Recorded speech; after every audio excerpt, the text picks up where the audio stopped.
Allow me to introduce myself. I am the last sane sports fan. I am a genius by trade. I just knew too much. Does that make me crazy? Does that make me crazy? Does that make me crazy? Possibly. Hello everyone and welcome once again to The View from the Midwest. Well, let's get right to it. Let's try to have a little bit shorter of a show today than we did yesterday. We talked about the U.S. men's program and where it sits comparatively to teams past under Jurgen Klinsmann. Hopefully you enjoyed that video. Let's talk a little bit about the women today. They ended up opening up the World Cup against Australia with a fairly convincing 3-1 victory, and overall, it was a good performance, but still it's not what we've come to expect from this women's national team. And they've set the standard themselves with teams past, with dominating teams. And I understand, I'm giving credit where credit is due. The rest of the world is catching up. Australia is fairly highly ranked. This is a difficult group that the United States has been placed in, with Australia, Nigeria, and Sweden, both of whom tied 3-3 in an epic game yesterday as well. So it's not going to be easy pickings for the United States in terms of that. They came out, they played a fairly good game overall, but there's still a few things lacking that we saw kind of leading up to the tournament. The game against South Korea was incredibly disappointing. The passing was just terrible. Perhaps some of the some of the worst passing that I've seen from this women's side in quite a long time. And a big reason that had to do with was the lack of Megan Rapinoe. Everybody right now is focusing on whether or not Alex Morgan is going to play. Megan Rapinoe ended up showing yesterday why she is so important to this team. Not only did she score 2 goals, but she is perhaps one of the best crossers, not only on the women's side, but perhaps in United States soccer in general. She just, 9 times out of 10, she's going to cross that ball where she wants it, and it's up to you to get to the ball. She is just amazing. She's kind of an American Steven Gerrard or David Beckham in terms of putting that ball where she wants it with a lot of touch, good pace on it if needed, all those kind of things. Whether she's a leader in the locker room, on the field, in terms of play, Megan Rapinoe showed yesterday why she needed to be on this team, why she has to be healthy, why she has to keep herself on the field, limit her yellow card. She picked up one in game 1, so that's going to make things difficult. But if she's on the field, this team is 10 times better, and they showed it yesterday just in terms of the amount of passes that they were able to pull off, the amount of players that they were able to take on, just the extra flow that it gives that game. And speaking of players that needed to be on the field yesterday for the women's national team, Hope Solo more than proved why she needed to be out there. The mainstream media wanted to jump on this non-story about the details of her arrest that were released a day before the World Cup started for the United States. And I'm not trying to minimize domestic violence. If there's something there that needs to change, then it needs to change. If somebody needs to be arrested to stop things from happening, then that is fine. It's a situation where Hope Solo, from all accounts from inside the team, has made certain changes within her life. She has made certain things change, for lack of a better word, that she needs to do to make alterations, to make sure that there's not as much stress in her life, that there's not as much negativity going on in her surroundings.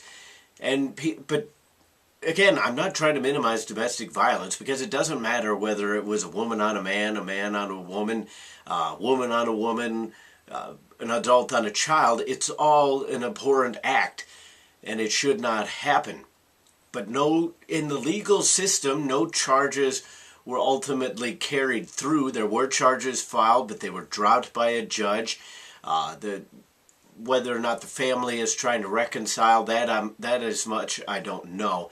But in terms of the legal system carrying out what it wanted to do with the case, nothing went forward with it. And quite frankly, I have to figure that the U.S. soccer program is powerful enough that they could find out these details well in advance. They weren't blindsided by these things. They knew what happened, and they were still willing to embrace her, to carry on with her as a teammate, and not shun her and kick her out of the program. The mainstream media is the one that all of a sudden, oh, these details come out, and it's like, oh, well, this just happened yesterday. No, this happened almost a year ago, if not more. It's not a fresh story. There were just new details released about it because somebody decided to look into the police report, which was finally released, and then all of a sudden it's like, oh, well, look what happened. Yes, the details are disturbing. The way that she acted towards a police officer is not acceptable. But again, this is all old news. I have to believe that U.S. Soccer knew all of this stuff happened. She was suspended for a decent amount of time, given the string of events that she was involved in with this domestic abuse thing with her husband, drunkenly driving the team bus. She's done a lot of stupid things. You have to hope that she's finally starting to learn from this, finally starting to just focus on sport and not as much all this extracurricular stuff that's going on, because she showed yesterday they probably maybe get a draw, maybe even lose. You don't know how the dynamic works, since Australia might have scored first if it was not for her. She came up with 2 big saves in the early portions of the game, kept him in the game late on when Australia still had a couple chances, not nearly as good as the other ones. But Hope Solo, regardless of what you feel about her personal life, from a professional standpoint on the field, showed why she is the best on this team, the best in the world, why she has to be the United States goalkeeper. One last little thing I want to touch on is the NHL. Great game last night. Tampa Bay took it to Chicago, back and forth matchup. It was tied 1-1. Tampa Bay scores a late goal.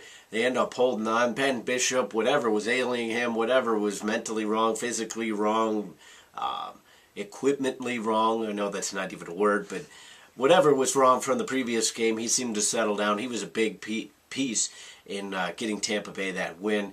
Tampa Bay is not the champion yet, any more so than Cleveland could be the champion in the NBA. But it's nice to see Tampa Bay pull out a win, if for no other reason than I'm tired of everybody taking so much out of every single game.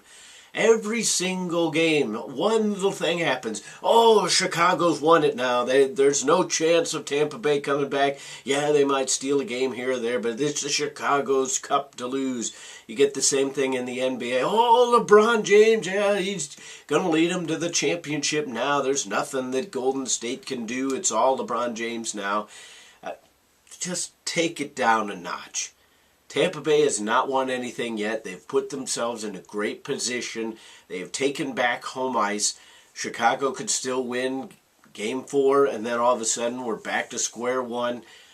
It's good for hockey. I don't like the Chicago Blackhawks. I don't want them to win the Stanley Cup. But that's from a personal aspect. From a neutral's point of view, it's just been good hockey. It's been good for the sport. I don't necessarily know that you would have gotten a better series if you had Chicago versus New York, despite the fact that the sweaties in the media wanted that, just simply because they believe that you never have a good finals unless you have 2 huge markets. It doesn't always have to be that way. Sometimes the product on the ice is good enough that the people that are going to come and watch were the only ones that were going to come and watch anyway. I don't necessarily want somebody from New York tuning in just because there's nothing else on TV. If there's nothing else on TV, there's nothing else on TV regardless of whether your team's in it or not. And it's obviously not your team to begin with because you didn't really care. So therefore, the product on the ice has been exceptionally good for the NHL in this postseason. First couple rounds, barring that, because they were a little bit boring, I do admit that. But I think we've had a very good finals. It's really good to see Tampa Bay out in the lead. Therefore, we don't have to hear quite as much about this Chicago dynasty and everything just going the Chicago Blackhawks way. They're an excellent team. They could come back. They could win this thing. But you don't necessarily need to just douse them in praise every single time. Everybody knows that they're a great team. Just let the play on the ice speak for itself. That is the view from the Midwest for today. Hopefully you enjoyed today's show. What are your views on the topics that we talked about today? If you're watching on YouTube, comment, rate, and subscribe. Give us a thumbs up. If you're watching on Facebook, share it around. But until the next time, I'll see you then.